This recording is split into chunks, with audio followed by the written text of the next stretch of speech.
آپ بھی اس بارے میں بتائیے گا. یقیناً یہ جب ہم لوگ ویمن امپاورمنٹ کی بات کرتے ہیں وہ تو ایک دوسری چیز آ گئی, لیکن جب اس کے ساتھ ایک فزیکل امپیئرمنٹ بھی ہو اور آپ ماشاءاللہ ڈسپائٹ دیٹ آپ نے کسی چیز کو اپنی شارٹ کمنگ نہیں بننے دیا, آپ شاعرہ ہیں, آپ اسکالر ہیں, آپ نے کیسا ایکسپیرینس پایا ہے اس حوالے سے؟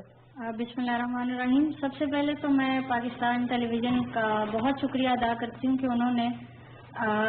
یوم خواتین کے خصوصی موقع پر نابینا اور معذوری کی حامل خواتین کو بھی یاد رکھا, اور اس سے بھی زیادہ شکریہ اس بات کا کہ انہوں نے ان کی نمائندگی کے لیے مجھ ناچیز کا انتخاب کیا. میں نے ریسنٹلی ابھی میری اپوائنٹمنٹ ہوئی ہے ایز اے لیکچرر, اور سبجیکٹ میرا اردو ہے, ادب سے بہت تعلق ہے,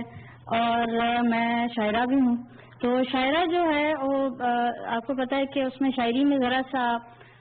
رومانٹسزم بھی ہوتا ہے, اپنے لطیف جذبات اور احساسات کا بیان ہوتا ہے. تو اس صورت میں بھی جو ہے وہ حضرات جو ہیں وہ سمجھتے ہیں یا ہمارے لیے ہے یا مطلب اس میں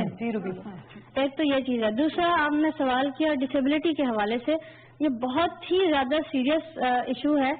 اور جہاں جہاں والدین تک میری آواز سنی جا رہی ہے اور خواتین تک بھی, کیونکہ میں خود رہی ہوں ان اداروں میں اور میں نے دیکھا ہے. میں اگر اپنی بات کروں تو میں تو ان لوگوں میں سے ہوں جو چیخنا بھی جانتے ہیں اور تماچے رسید کرنا بھی جانتے ہیں, نشانے باندھ کے. تو میں یہ سمجھتی ہوں کہ اگر کسی کے ساتھ ایسا کچھ ہوتا ہے تو فوری طور پر آواز اٹھانی چاہیے, ٹیچرز کو بتانا چاہیے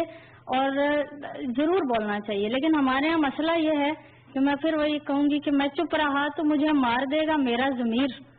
گواہی دی تو عدالت میں مارا جاؤں گا, تو بندہ جائے تو جائے کہاں. ایشو یہ ہے. لیکن اس کے بعد پھر بھی میں یہی کہوں گی کہ اسٹوڈینٹس کو بھی آواز اٹھانی چاہیے, وہاں کام کرنے والے ٹیچرز کو بھی آواز اٹھانی چاہیے, اور تمام ڈپارٹمنٹس کو اس پر جیسے اپنی بہنوں بیٹیوں کا درد محسوس ہوتا ہے اسی طرح سے ڈسیبل خواتین جو ہیں ان کا درد بھی محسوس ہونا چاہیے, اور اس کو مارکیٹنگ کے لیے نہیں بلکہ اللہ کی خاطر اور جزا کی خاطر, اجر کی خاطر اور نیک نیتی کے ساتھ اس چیز کو ہائی لائٹ کر کے مجرمین جو ہیں ان کو کیفر کردار تک ضرور پہنچانا چاہیے.